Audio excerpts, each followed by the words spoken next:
All right. Looks like success. Success. Connected with all the medias.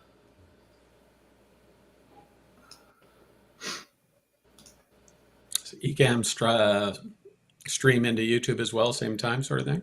Yeah. So we were using Restream for a long time. The Oh, yeah. simulcast to LinkedIn and Facebook. So originally we were just Facebook. I think that's Right. where the bulk of our audience is. Sure. Then we added LinkedIn, or maybe no, we added YouTube. Then we added LinkedIn, and yeah, Restream was the way we went for a few years there, and it was incredibly expensive service. So then Ecamm introduced their own simulcasting capability, and we tried it. It worked really well. Didn't have all the like every other week you're having to go and reconnect LinkedIn to Restream or whatever, or re-sign in. Right. And never had to do that with Ecamm. How do you find the stats in LinkedIn? Do you get that? No. Of all the streaming videos, LinkedIn is definitely the furthest behind. It's also the newest though. So You're right. but yeah, you can't. So like the old videos and whatnot, there's a library for them. You know, Facebook, you can go to our page, and then there's you go to the videos, and you can see every old Sure. Fresh Friday. Yeah. Obviously, YouTube. But no, there's LinkedIn doesn't have that kind of capability yet, or if it does, I just don't know about it. Mhm. I'm not afraid to say I'm ignorant sometimes. I used to be up on everything. Everything. Yeah. Hard to keep doing it. And now that I'm older, I don't know what it is. I'm just like, I used to be excited if I got a new phone. None of that shit excites me anymore. Now I just look at it, I'm like, oh, I'm gonna have to spend the next 2 hours setting this shit up. Yeah. Kind of like a new car nowadays, like from being in the car business, you're just doesn't do anything for you when you Yeah. get a car. Oh, well, okay. Yep, Well, this just seemed to exactly. be fine. And, a year later, you're bored of it. I don't know. I still If get that. excited about the cars. Yeah. But actually, you know, since you're Canadian, we do have to hit on Jeff's favorite phone. BlackBerry, baby. Well, in 1 second, here we go.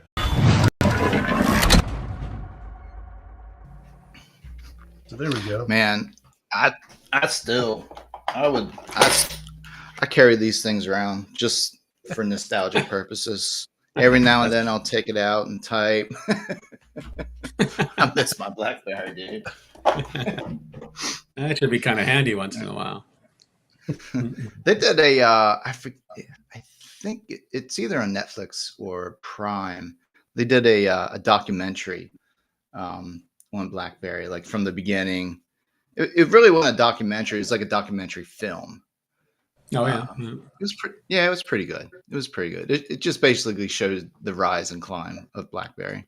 Yeah, I watched that. What all They're a went down. Canadian company, so how could I not watch it? Yep. Yeah. I thought it was pretty good. That was a funny one for me. I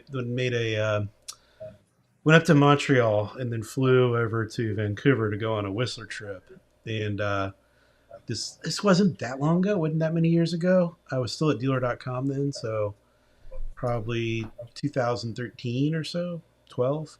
But the amount of advertising for BlackBerry blew me away. Oh, yeah. Yep. That was a big deal for a while there, for sure. Yeah.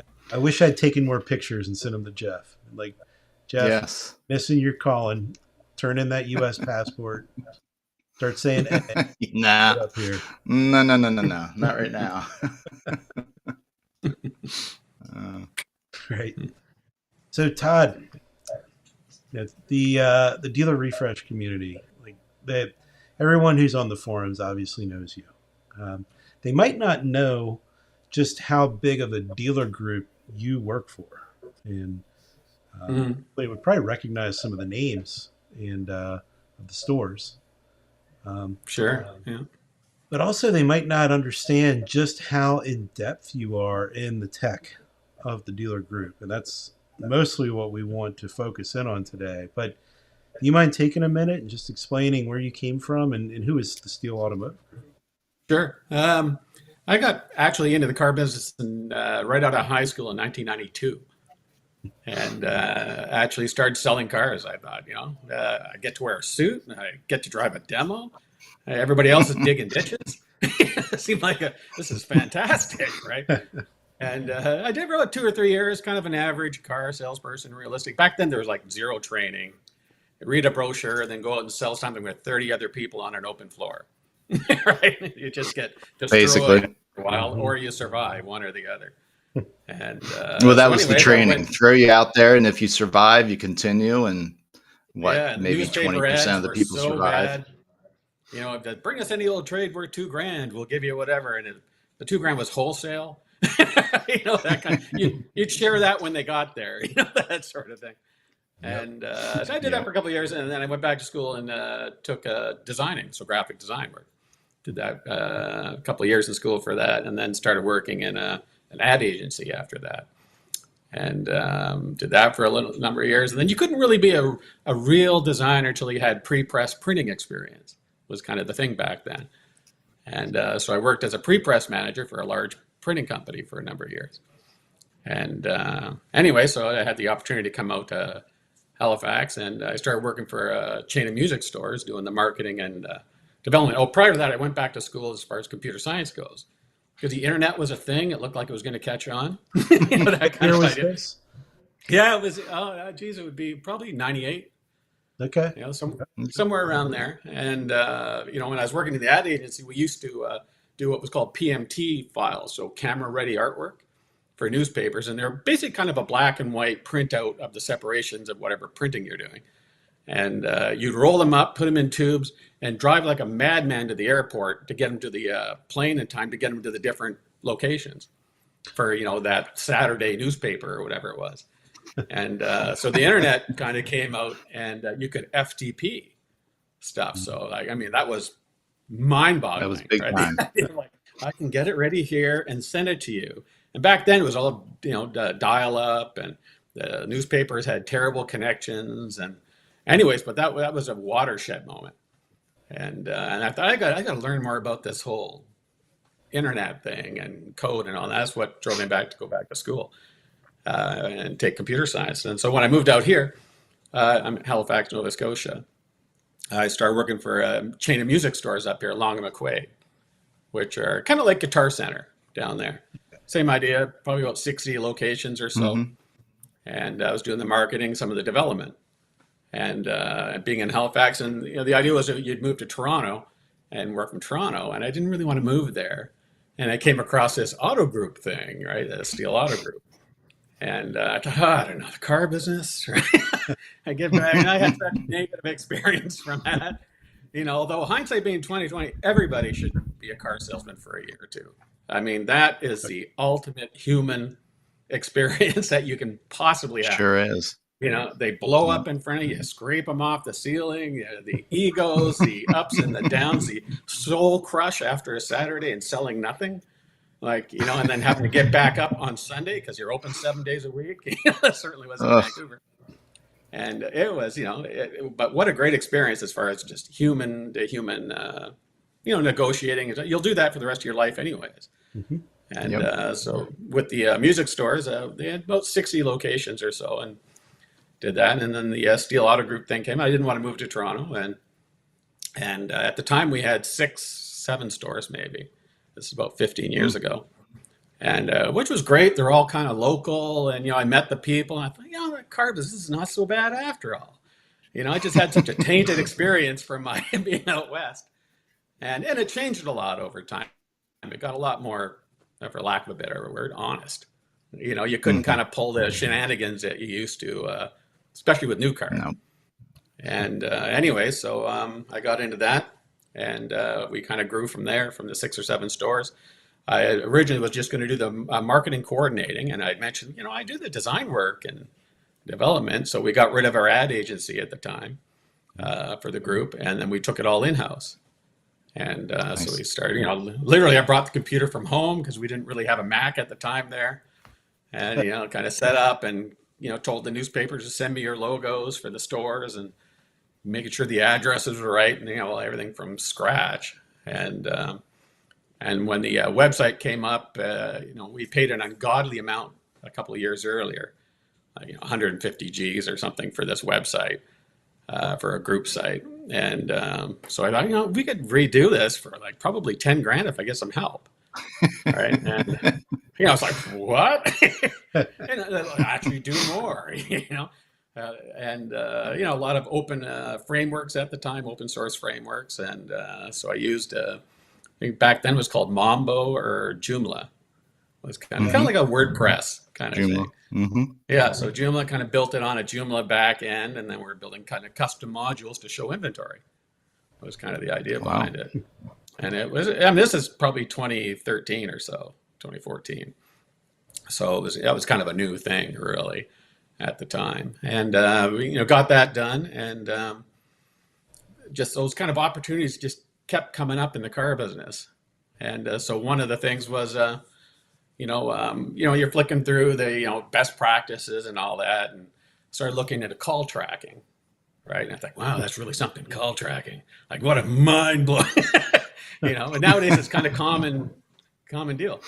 But back in 2012, this was like some black voodoo magic at the time.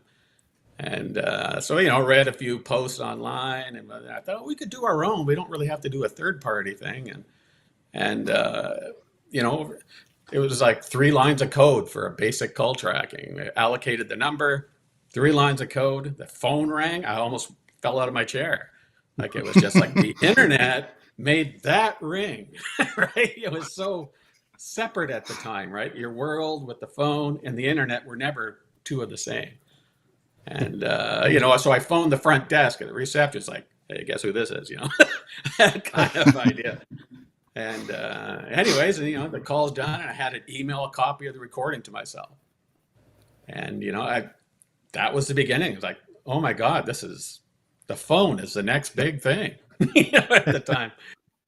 And so we started running, certain phone numbers in the newspaper ads and all that, and started getting into that. And it just kind of branched out from there. And, a lot of the feedback came from the dealerships, and you can't really disregard, sales managers being somewhere 15 years or 20 years. And, a lot of people, especially in the development, like, oh, he doesn't know what he's talking about, that sort of idea. But the actual experience they have and all the different customer, interactions they have, it really sheds a light on maybe how you should develop things or how you should think about things.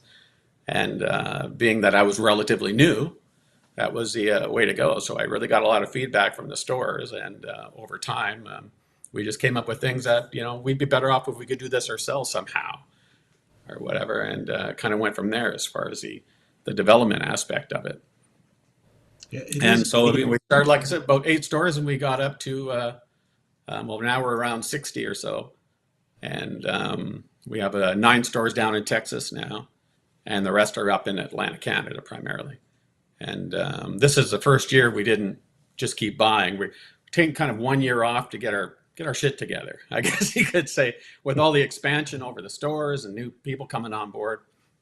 We thought we'd take this year just to get all the processes in place and best practices, and try to, create that kind of culture. Because, you get stuff from Newfoundland, one of the islands out here, and suddenly you get another one from, Texas or whatever it might be. It's all so different.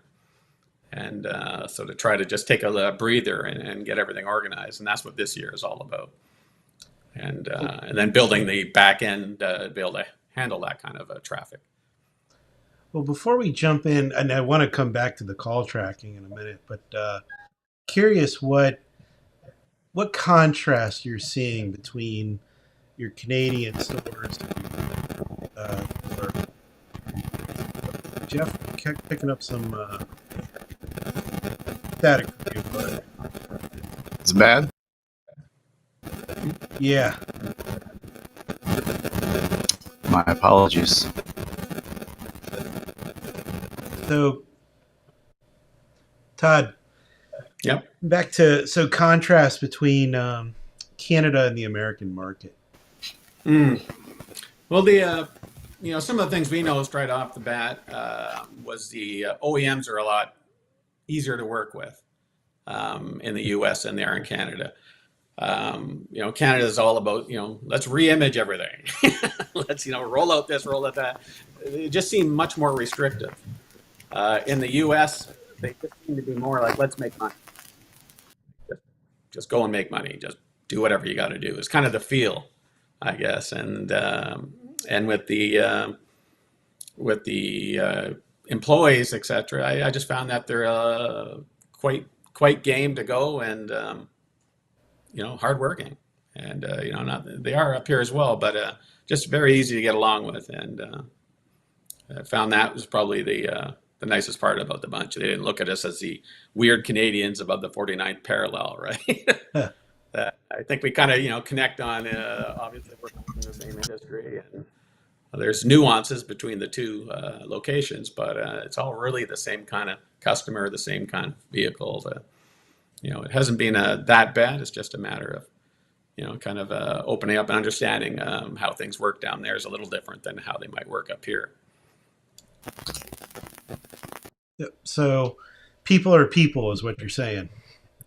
Yeah, that's in the end of the day. And same with customers. Like, I don't know if you've come across with different dealers and you'll talk to, our Volvo customers are completely different than your Chev customers. And it's not really. Everybody kind of likes a deal. Everybody kind of likes a new car, whatever it might be. That really isn't that different in the end of the day. And, the same with employees. Like I said, there's some things we do a little different. We try to keep an open mind down in Texas compared to how we might, do a deal up here or whatever it may be. And I think that's worked out really well for us. And we hope we'll end up with a lot more stores down south as well. That's the end goal anyways, is to keep branching out. It'll definitely be cool to see more of your technology ideas coming down this way. Yeah, but we're all pretty much rolling out this year, like, with the whole, AI everybody talks about, and everyone's got .ai at the end of everything now. It's, there's a lot of possibilities there. And 2023 seemed to be the year of AI where we all got excited about the idea. And 2024 is now we're going to deploy it, like actually use it for something. 23, you put it in, chat. Oh my God, look at what it said. It's unbelievable. And now it's like, can we actually use it for anything that's tangible, that'll make a difference in the end? It's kind of cool. It kind of does whatever, but at the end of the day, so I think this is the year, certainly at our end, that as far as the whole AI part, we'll really deploy it a lot more. So, and it's different than machine learning or the different third parties talk about AI all the time, but it's really just if and else statements they're doing, right? And they just kind of stick. It's AI. It's actually not AI, and you're doing that before AI came out. But the actual AI part, I think we'll see a lot of deployments, whether it be a third party or different ways we utilize it in store. I mean, a lot of the stores already, they copy and paste in vehicle descriptions, say, or, that kind of thing, or, maybe an email response or whatever it might be. Just kind of the very beginnings of all that. But I've just noticed on the past month or two, we've deployed in a number of different ways already that I think will be real game changers for us. And you can really legitimize why you would do it that way. It makes a lot of sense. It's not just kind of a cool thing, but it actually provides some sort of a real return, I guess, as just opposed to neat for the sake of being neat. You using it more as a communication component or as a business intelligence sort of thing? A little bit of both. We have a separate BI team that's working on the business intelligence part of it that we got into this about the past year or so, strictly on the BI back end of it, and predictive modeling, that sort of idea. And on the AI part now, like we use it to give you some examples that are new. I guess that we use, like for instance, we send a lot of, I've mentioned in the chat before, service videos. So you bring in your car, we're doing a video of the car, it's up on the hoist, do you want to get this fixed or not? That sort of thing. And the customer gets a video and they click it and they watch the video. from the video, you can approve any additional upsell work, etc. So we thought, okay, and then we did that since 2018. And to give you some idea, we do about 600,000 videos a year so far of service related, Wow. 1-to-1. So it's a huge amount of volume.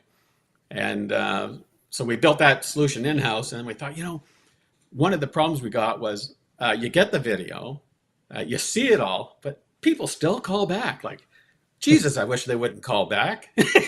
Just yes or no, because you kind of get calling back, then you get into our infinite loop of misery, right? It's like, oh, we're not available. Press 1 for service. Press 2. You press 2, nobody picks up anyways. And since we call track all that, we're seeing like, oh my God, these people are calling back. They got their car up on the hoist. They want an answer. Like maybe it's just a quick question and they'll say yes. Right. And nobody picked up their phone. It's so frustrating. Uh-oh. And so we built it in that if you call back now, we do a reverse lookup on your phone number, the incoming phone number. And then we check it to our records to see, did we send you a video today? Is your repair order still open? And if your repair order is still open and we sent you a video, redirect the phone call to the advisor directly, and we start flashing on our dashboard like, pick up the effing phone. Right? This is Jim calling, and he wants to say yes or no. Nice. Very smart. Yeah. So it kind of cut back on a lot of the pain that you would normally Yeah, go that's through. So when awesome. you call in, we check, and then basically it'll say it kind of in an automated AI kind of way. Are you calling about the 2012 Chevy Silverado? If you are, press 1 for your service advisor. If you want to speak to the front desk, press 2 kind of thing. And then, if that same call comes in and the repair order is closed, we prompt you, do you want to book another appointment? So we're trying to triage it away from what's important and what isn't. And Wow. if you call in after hours, we're checking store hours on when the call comes in as well. So we can say, okay, the repair order's open, but the store is closed right now, the service department. So redirect it to the front desk, just so you get into those endless loops of service, etc. So that just happens automatically in the background, doing that kind of call routing. And then we also found people like to text back. So we had to build in, the texting at the back end of our operation too. So when the customer gets the thing, oh yeah, I'll just text them, yeah, go ahead, or whatever it might be. They'll text back, and we kind of do a similar thing. We're looking up the phone numbers, and we push it into our dashboard, and the dashboard starts to blink saying you got a new text message to answer from Jim or whatever. And they click through, and they can converse through the app now, as opposed to having to normally the text would come in. Initially we're emailing it over so the service advisor could see, and then he'd call the guy, and it was just kind of a weird setup. And so we finally kind of streamlined that. So we handle the incoming calls like a triage, and then the people that take the video. So like I said, we have about, 60 or so stores. We have roughly, I don't know the exact number, about 90 full-time videographers. So that's all they do is videos. Wow. So like every car that comes in is like, hey, we got your car. Oh my God, I can't believe it. Look how good it would look with mud flaps on it. Just press the button. It's an extra $100. That guy. So we do all our upsells through that. Instead of trying to sell them at the desk, right? Or the worst is the BDC trying to sell them before they come in. To consider getting the oil and whatever. We just want you to show up. So we don't want to freak you out on the cost, right? So we'll get you in there. Then we'll send you the compelling video that's going to sell you the extra whatever it is. So like we've literally held mud flaps up against the car, undercoating, whatever it is, outside of just whatever repairs need to get done. And that's worked really well for us, is just getting the upsell in there. And so we got about 90 or so videographers that do that full time. A good side point is, and you might see this. Sorry, go ahead. I was just going to go back on, so the upselling in the service drive, brilliant, by the way. Do you have any stats you could share, any percentages of growth? And oh, sure. Yeah. I mean, I'm sitting here hearing 90 people running videos. Obviously, it's epic work. Yeah. So you're not going to hire 90 people. It wasn't, but here was a couple of the biggest points. So when we first got it put together and hobbled it together, basically, okay, we're going to test it at one of our stores. So Steele Chevrolet is a big GM dealer for us, And I thought, we're going to run it there. If it works there, it'll work everywhere. They have 2 different shops. They've got all these, diva technicians, like, to want to do, all that stuff. We got every challenge in the world with that. If it works there, it'll work anywhere. And we put it in there, and so what happens is the video gets taken. Initially, we thought the service advisor would take it. That was a horrible failure because service advisors are just too busy. They're just too busy, right? And then we thought, okay, well, technicians, there we go. They know what they're talking about. That was a horrible idea. Right. Yeah. You get, kind of this big gnarly hand on the video, right? It's like, yeah, you need that done. It was a super negative experience. And we wanted them to follow a formula. So we bring around we refer to as like the dessert cart. And it's got like, here's a new air filter compared to your old one. Here's what oils should look like. This is what yours looks like. Looks like Black Death, right? That kind of thing. And that's how we do the app. So if you want to get that air filter changed in the engine air filter, then just press whatever. And we had kind of a system. We check your tire gauge, and all that kind of stuff. And if there's nothing wrong with the car, we comment, hey, that's really paying off the fact you got that undercoating done. You can see that it's not rust at all here. Brilliant, or whatever it might be. So sometimes we'll just send a good news video. Everything's great on the car. Everything's working wonderful. It's beautiful. It's a good choice you made, and they get a feel good from that. They don't dread the video, that kind of idea. But what we noticed, so we were sending out the videos, and the service advisor okays them before they go off to the customer, just in case somebody's like swearing in the background or nobody noticed or whatever it might be. So the video gets queued up, the advisor looks at it, and they go, okay, that looks good, and they send it off. And when we started with it, some of the videos were disappearing, right? It was like, but there's something wrong with the system. We're trying to figure out, and I saw it queued up, and it's just gone, right? And what it turned out, and I swear to God, it probably happens at every store who's using any kind of system or isn't using a system, is the service advisor was deciding whether they think their customer would take that or not. Oh. Whether they would do the upsell or not. Oh, Jim never buys those things, so I'll just delete it, right? So how much money were we losing from the service advisor making their own decision on behalf of their customer who never even gets the opportunity to say yes or no? And that was like a watershed moment, like, oh my God, this is happening all the time. So we got the videographer, and we send a video, whether you like it or not, it's going, and it's going to happen for an upsell, right? I don't care, it's going. And so anyways, so following that process, we had a 20% bump in RO, the money we were making from it. Wow. Yeah, a literal 20%, like a proven, gone over. That's a good bump. Double check. And we do thousands of ROs. All right. So it's a huge amount of money. So it made sense to hire somebody who's actually really good at it. Whoever that person would be. And we train them specifically. You are a videographer. That's your goal in life, is to send these videos out. So we kind of branched out. So they do that. And we thought if you have downtime, you can do walk around videos of the cars.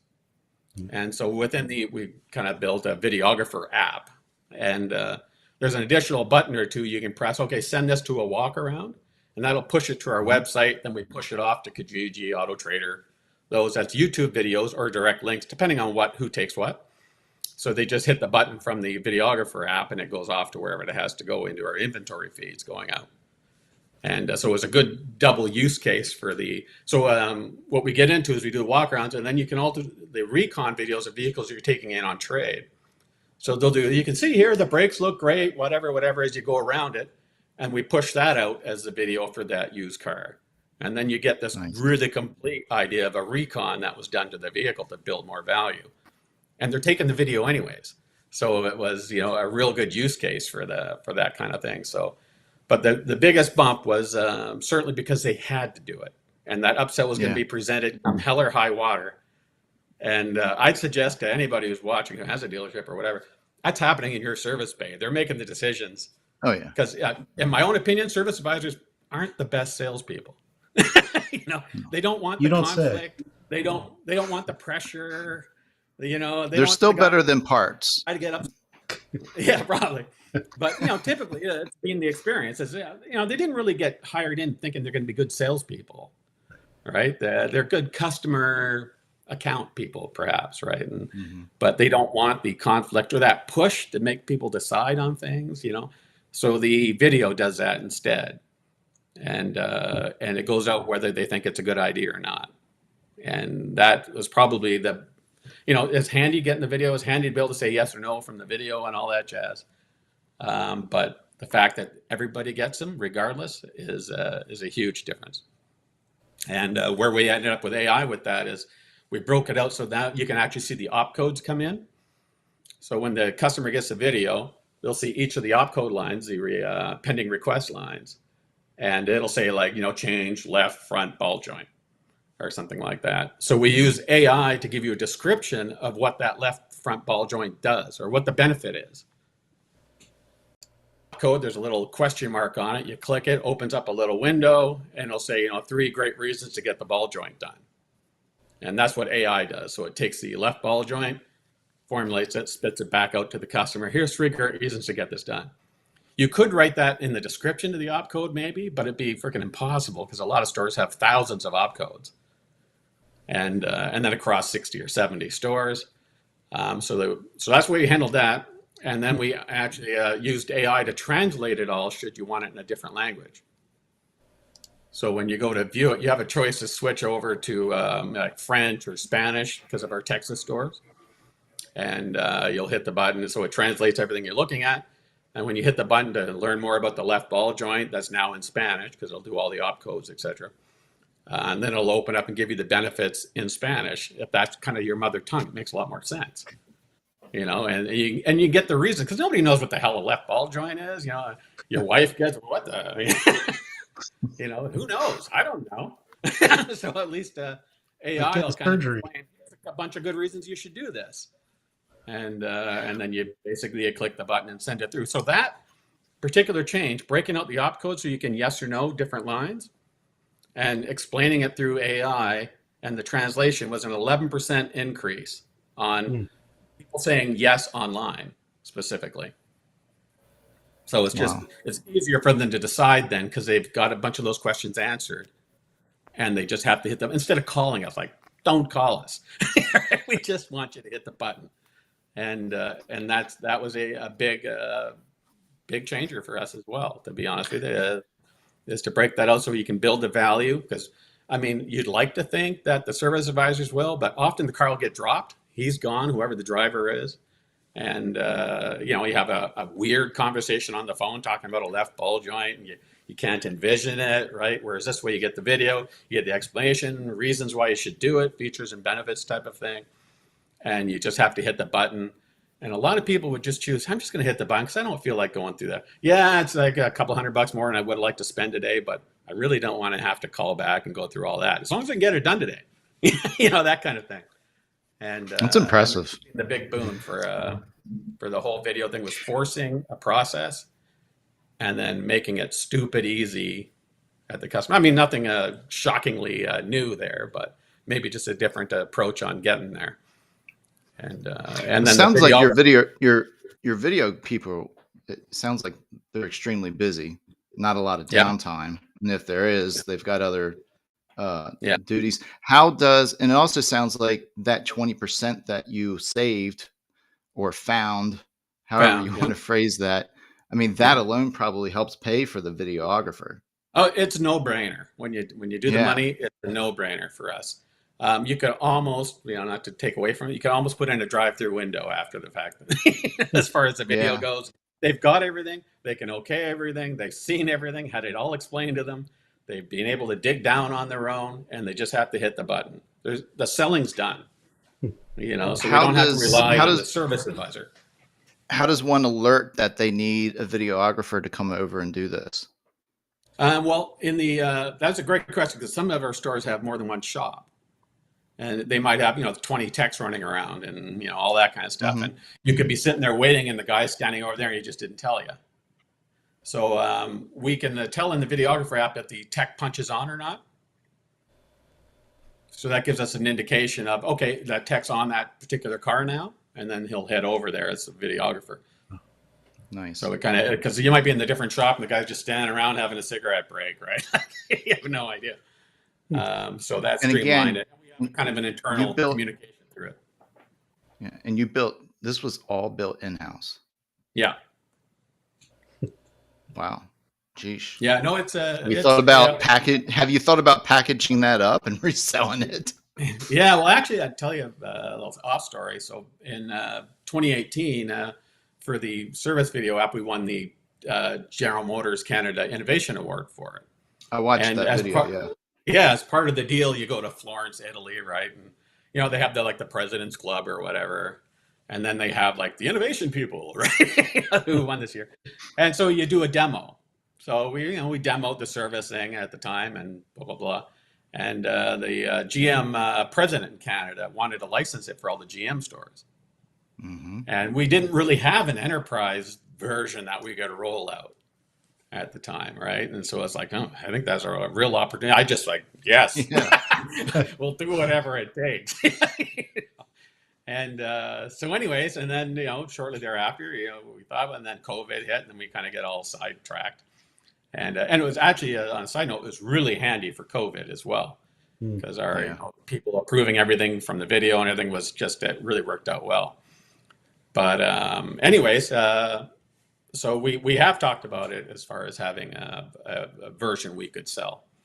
We've had a lot of inquiries on it from dealerships or our competitors in our area who might, they might even get them if they have a vehicle or a service vehicle shows up or whatever it is. And there's other companies that offer it, like you come across, but they don't have the integration part figured out. Yeah. Right. Yeah. My And mom. the filters and the AI built into it. You're like either that. double keying those op codes, like trying to like a request line or whatever, and it's just service Well, advisors it's don't not tied want to do into it. your call tracking or routing system either, and that's key. But one of the things you Mhm. also said, and this is where it's like, okay, there's when a car guy is building technology, that's when magic happens, because you Mhm. hit on a really huge psychological factor. So Mm. I would, putting my dealer hat back on, I would have been like, oh man, you got to send this when there's a problem with the car, and then try and upsell. But actually going through and having a positive factor about it, and being like, hey, that thing you purchased is doing you well. You made a great financial decision, and that kind of thing makes it so the customers don't dread the videos. Yeah. That is a total, that's just, when you put the car guys together with the technologists, those kind of things start to. Yeah, and then a lot of that came from the 1,001 discussions with the people at the store level. Like you have to kind of be a human filter. Like, okay, that's not really a good idea, but those are really good ideas, right? And be able to test and proof it out really quick to see if there really is any legs to that idea or not. But certainly having some background in it, certainly being at the store level all the time, and having those billion little sit downs like we are now. I'll be talking to the GM or whatever it might be, the service manager or fixed op guy, and you're kind of like, oh yeah, it'd be really cool if we could do this one thing, right? And like a great example is a year ago, I was talking to the guy, one of our service managers down in the valley here, and he had said, it'd be really handy, like for the videographer app, is if they could click a button, basically, as everybody calls it, just click a button. It should magically happen. But show me all the deferred requests from his last visit. And that's a no-brainer, right? So the videographer now can click this. It opens up the deferred request from their last visit. Go, I see it said no to the tire rotation. So they can build that into the video to remind the customer gently that, hey, last time you said no, but might want to consider it this time. Whatever, air filters or whatever it might be, so they can kind of get a quick, before they do the video, they go, okay, that's a deferred request from last time. And so when we pull the RO in, we pull, of course, the customer, et cetera. We pull any of the phone numbers. So, typically at the DMS, you've got the cell phone, home phone, business phone, fax, who knows what. And you pull them in. And all the time that the people put the cell phone under the home phone. Yep. So we don't really know that's a cell phone that's listed under the home phone. So when we pull the data in, we test each number to see if they're mobile or not on the fly. So we only show the ones that are cell phone. And so we go, okay, we got 2 cell phones and 1 email. And we'll send to all 3 in one shot. Nice. Just to give us a better chance of getting a yes or no as fast as we can. And a lot of those numbers you would have never tried because you thought they were home phones, right? And you don't get a bounce back from a text. that kind of idea. So this way we test them all. Oh, it looks like 2 cell phones in there. The message is kind of pre-written already. They can change it, but typically they don't. So it's, I'm saying in the video about your 2012 in the shop here. If you could take a look at this video, let us know, blah, blah, blah.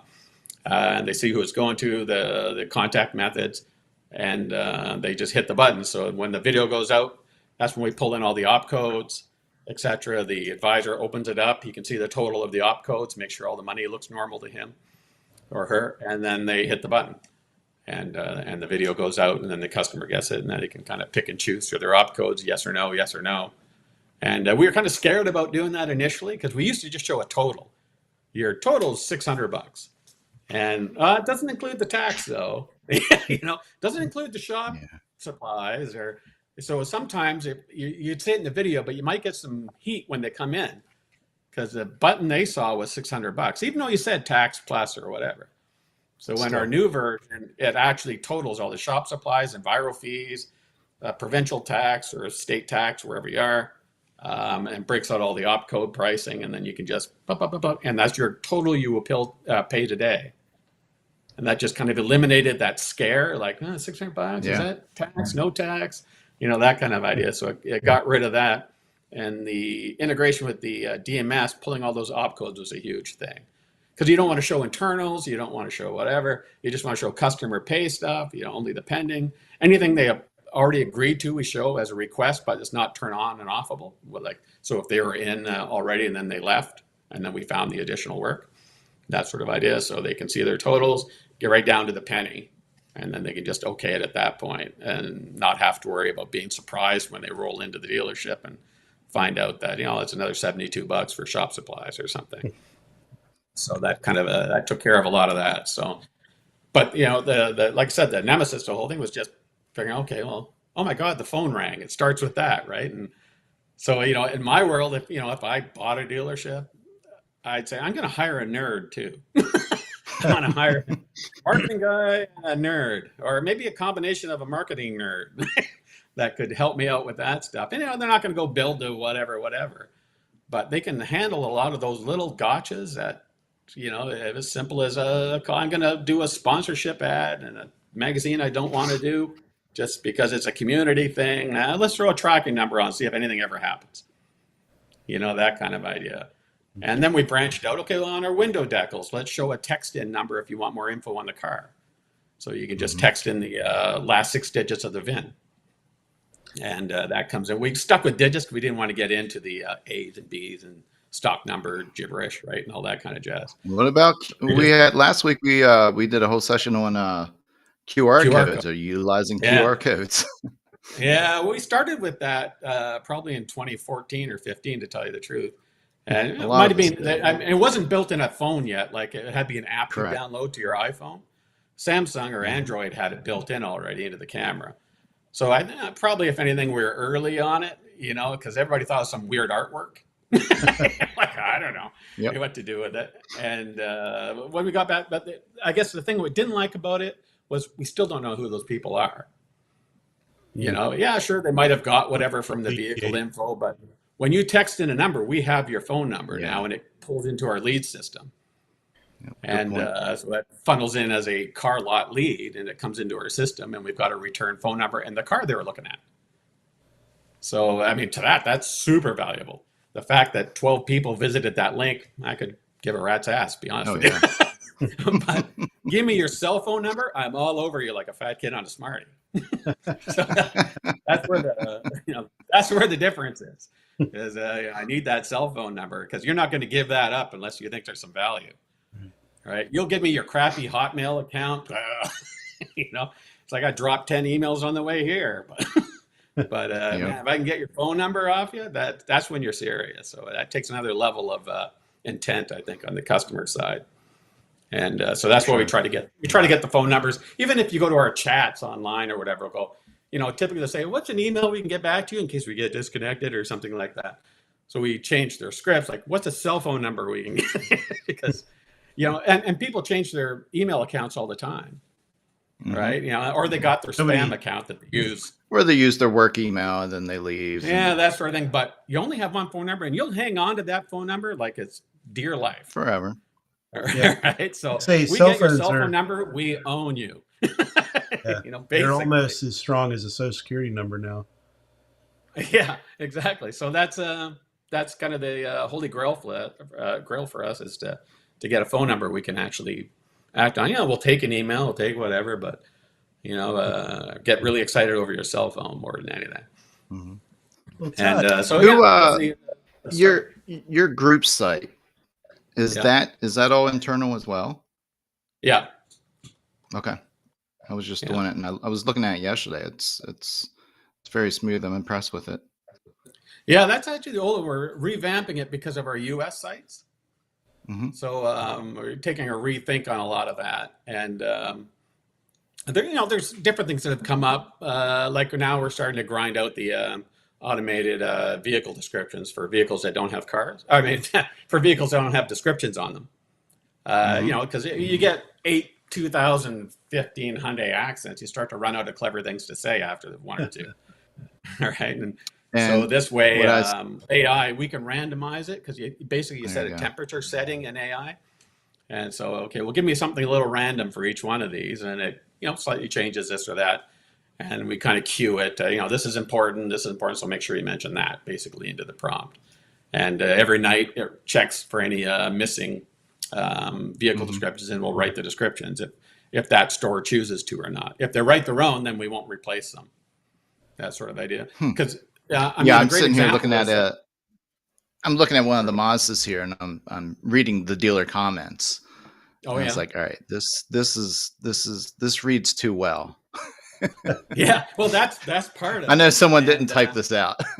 Yeah, and we literally just started rolling some of that out and giving the stores the option. Do you want us to turn on the automated for?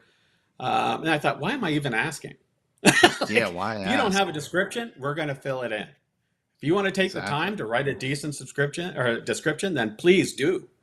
That kind of idea. And so we're going to turn on for the whole thing. We're just kind of getting out of the starting gate with it. But a great example is like, not to pick on any particular third party, but I will anyway. Auto, for instance. I don't know about the US, but up in Canada. So Auto will do a automatic description writer for you, right? So you have that Auto. That's only good for a used car. And then the description, they won't push it to anywhere but Auto Trader. So I don't know about the US, might be different, but their rules up here, their agreement is only pushed to Auto Trader, that description, which is useless because you're going to get it pushed to Auto Trader and not to your website. Trader CA is a very different animal. Beast, yeah. Yes. Yeah, they were the Antichrist in Canada, basically. Yeah. And so I never had a good vibe with Auto Trader. I'm sorry if somebody's on there. I hope not, but you already know this if you know me. And so I haven't been a big fan of that whole model. I'm not a big fan of. I think we let the genie out of the bottle on that one. It's too bad we couldn't all shake hands and say, let's have a national dealer car site. We all put our cars there and we have our own site, but no third party, Car Guru, car this, car that. Just shut them down. Good luck. Like, why pay all these people? It's insane. We're going to pay you to put our stuff. We take all the risk. We put it onto your website. You charge us if we want to advertise on our website, or you'll charge us to advertise on our website so you'll keep somebody else from advertising on our car. Like, I mean, and then we're going to charge you for the leads. You're going to pay us monthly. It's insane. Great, isn't it? I don't know how that happened. You'll never see that in other industries. I don't know. Right. Joe the plumber doesn't have that, but it's just the genie got out of the bottle on that one, and it's a shame that we can't all have a secret handshake and start putting them onto the same spot. And that would they knew dealerships wouldn't do that. That's why it's like, yeah, we can get this done. Yeah, it's a shame they don't. It'll never happen, but I think it would be a good idea for a lot of dealers. We've been discussing that topic on DealerRefresh for 18 years. Yeah, I can believe it. And conceptually, if it was, that'd be wonderful. And maybe you have to be a licensed dealer, right? That would be a thing, as opposed to 5 cars on the curb. That kind of idea. Yep. But yeah, who knows? But that's just a fantasy of mine. Got a question for you, and that's a good fantasy. I can get on board with that.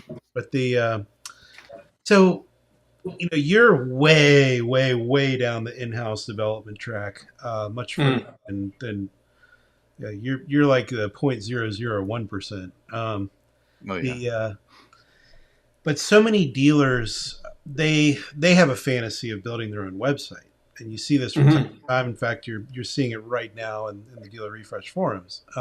Yeah. Do you have any advice for those dealers? If they're going to go Yeah. down the track.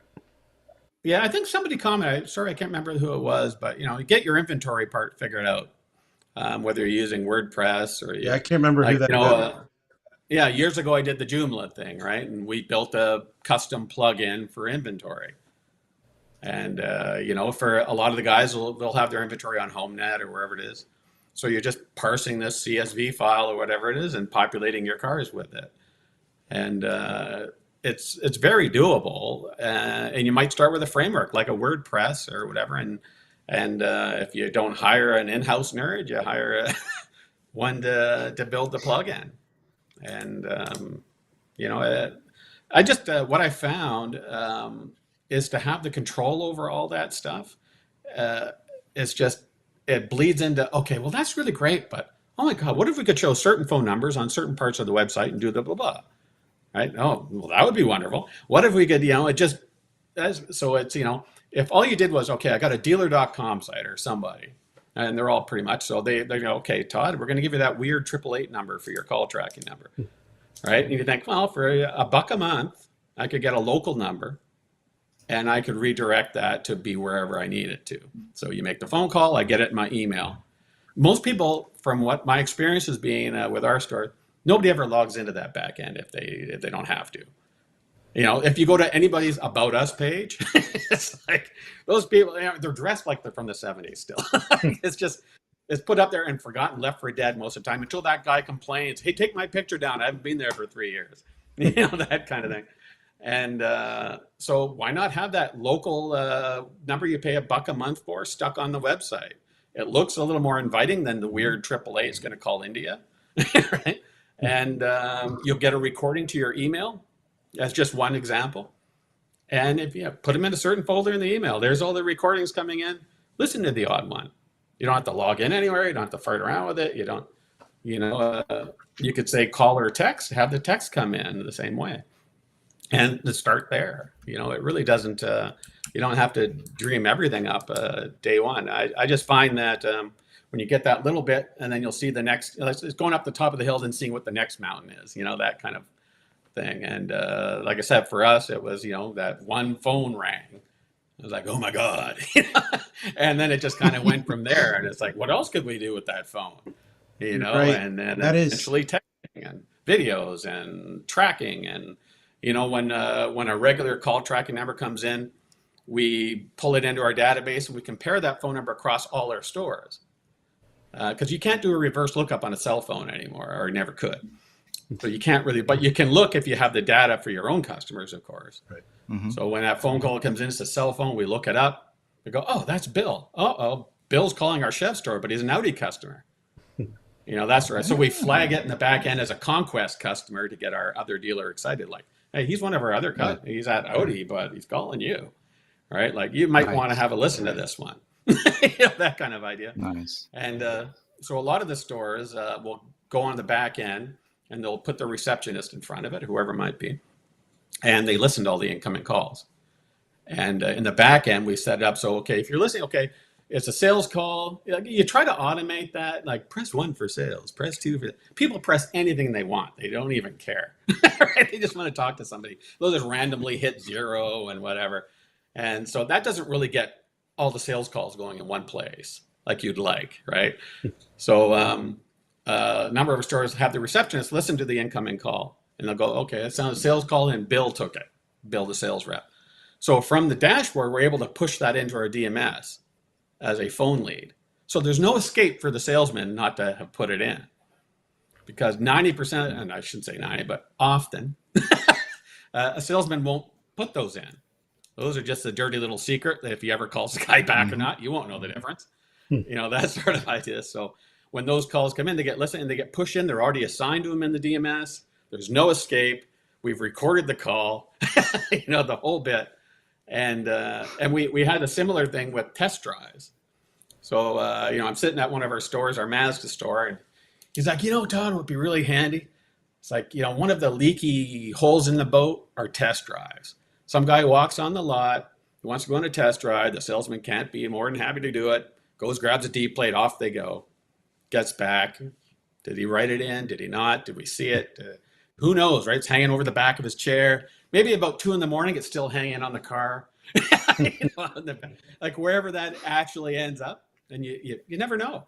So we built a test driving tracker for that purpose. So the way it works is a salesman has to come into a receptionist, and she's got all the D plates. And I want to take out a D plate, so you sign the D plate, and it's in the dashboard. You pick, okay, D plate D16532 went to Jim, his driver, save. And basically that gives him an hour before it starts to badger him to bring the plate back. So we've got a record of the test drive went out, because he can't go without the D plate. And then he can't hoard the D plate during the course of the day, because he'll be bombarded by text and email, and then flagging our manager saying, hey, the D plate's not back. What's going on with the D plate? All right, that sort of idea. And they can export it out after the fact and go over, okay, looks like you had 17 test drives last week. What's happening? That sort of nice. idea. And it was kind of a simple, straightforward, badger the person, whatever, until that D plate's marked back in by reception. And we kept it kind of security by obscurity. So this receptionist doesn't have to log in, because receptionists change all the time. And they don't have logins. Oh, I couldn't log in. I didn't do it. That sort of idea. Yeah. We just set it up as a home page on their browser, right? And it loads up. And it's real time. So if something changes, it pushes. So the management might have it open on their dashboard or whatever, and it'll beep when there's new leads or test drives going out. That's right. And at the end of the day, it does a report to the manager saying, okay, you had 17 test drives. 2 were I'm going to get gas, so not really a test drive. It was something else. And 1 D plate's still missing. Jim had it. And where the hell's the D plate? Right. And then you can hunt down Jim and punish him for whatever it might be at that point. Sounds like a lot of accountability built into this. Well, people system. steal the D plates too. At the end of the day, they'll hang off the back of a car, and somebody will steal it. Right. And it might be a week before anybody notices they're gone. if ever. Or so we also built on after that a key tracker to go on with the test drive.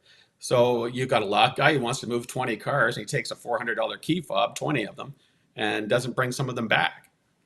Right. So he has to check out the key tags. He goes out and farts around the cars, and he's got to clock them back in again. And, there's machines that do that nowadays, great big $20,000 whatever, to do that. But this was a simple solution, really, that, you're just adding into a database saying when it went out and did it come back in yet. And, a developer of any kind could really build that. It is not, unbelievable or anything. But it was just silly things like that you come across, that's a real hassle. Is there any way to make that a little bit easier? Without, and some things aren't worth trying to recreate the wheel. If somebody has some third party thing that's, you think, well, maybe that's a bigger fish to fry some other day. But, right now we've got D plates disappearing, whatever it might be. We got other problems that we can solve at the moment. And you may have mentioned it earlier when I got kicked off. What CRM are you guys using? We use PBS primarily. We have CDK as well, some stores, but okay. PBS is being our kind of our main. We went through some other ones, like as we all probably have at different points. Reynolds, a few other experiences like that. And PBS was probably the first ones that really kind of got the idea for us. Like it was initially, because I shouldn't say who they are, but you could probably imagine. They want to, okay, we want you to sign a 5-year agreement, or we're just not going to renew. Yeah. Right. That kind of. And I was like, okay, screw you. And we pulled the plug. Okay, we're out of here in whatever 3 weeks, 4 weeks they gave us, whatever. And we had at the time probably 10 stores to migrate, which was a hideous undertaking. And PBS, we had talked to them, and of course they were more than willing to work with us. But the biggest thing is, they have APIs and different data integration points and et cetera. And what I liked about it was they kind of got the idea, like, it's our data. It's not your data. It's not, we don't want to pay you to use our data. That kind of stuff. It's our stuff. Give us the access. We'll do whatever we want with it. If we push it back in the system and it blows up, that's our problem. But I want to pull that data for anything I want, anytime I want, do anything with it I want. And that was kind of there. And PBS gets that because once you start to integrate them, they're so much more important and they're like a tick and they're burrowed in then, right? And they, it'd be really painful to pull these guys out. And so it's an advantage for them. It makes a better system for you, whatever the supplier is. And it's just, that was a big thing, is to have somebody who wants to play ball and was able to get behind it. And if I'm not mistaken, PBS is only available in Canada right now. No, it's in the U.S. Yeah. Is it? Okay. Yeah, it's quite popular in the U.S. A bunch of our U.S. stores are on it currently. And have you heard of it? They have a Texas location, I believe, as well.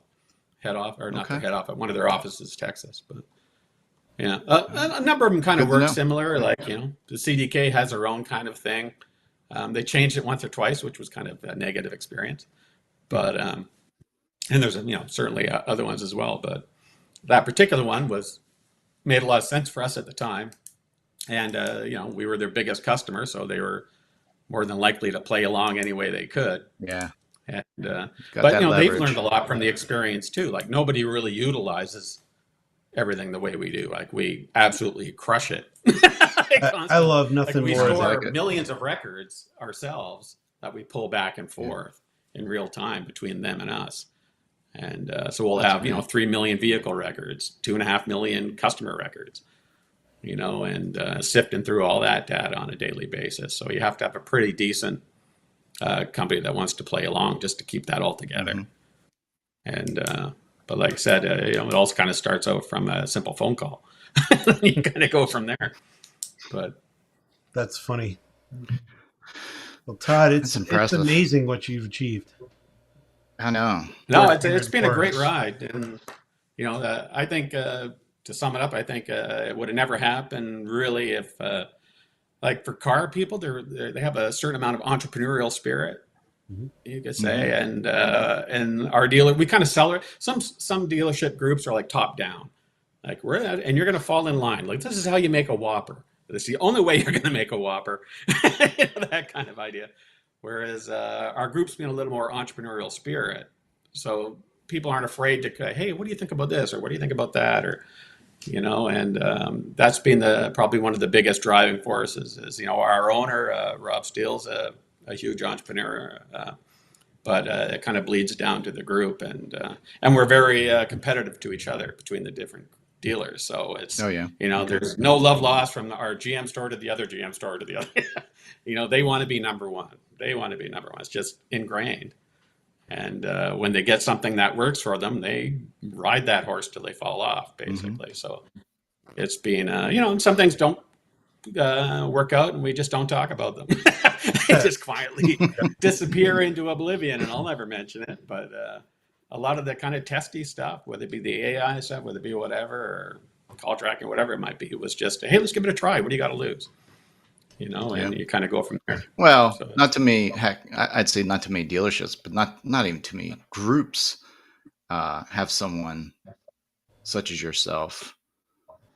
No, but I think, over time, they would start to see the value. And, if we got to hire 2 people, you better get at least one nerd, and kind of go from there. Because, you can always teach them how to do a Facebook ad. Facebook's kind of made to be easy. But on other aspects, if you can do that additional thing, whatever simple little thing it is, it's pretty powerful when you can kind of get it going, and it doesn't really cost you any more than somebody else. So it's worth trying. For sure. Yep. Impressive, man. Very impressive. No, I enjoy it very much. Yeah, you'd have to really be insane. You can tell. One or the other. I think that probably goes for the entire car industry. Oh, yeah. Well, Todd, thanks for sharing today. And yes, thank you. We look forward to more from you in the forums, and we'd love to have you on again. Maybe deep dive a little more into a future project that comes your way. Yeah, no, I'd be happy to. I can screen share some stuff and give you a little bit better idea of. It's no big secret. I think it's just interesting, and I found a lot of value from the forum interactions. So, we a lot of appreciate people have it a lot, for sure. but it's kind of extending my dealer group, so you're not just in a silo all the time, right? And you can kind of get like, I never even thought of that, or so I found it really handy as well. That's So why I it appreciate exists. Yep. that. Yeah, they've been great. All right, gentlemen. Thanks again, Todd. Yep. Thank you. I appreciate it. A good weekend. Hopefully it's warmer for you. That's Yeah, it's not going to be. All right. See you guys.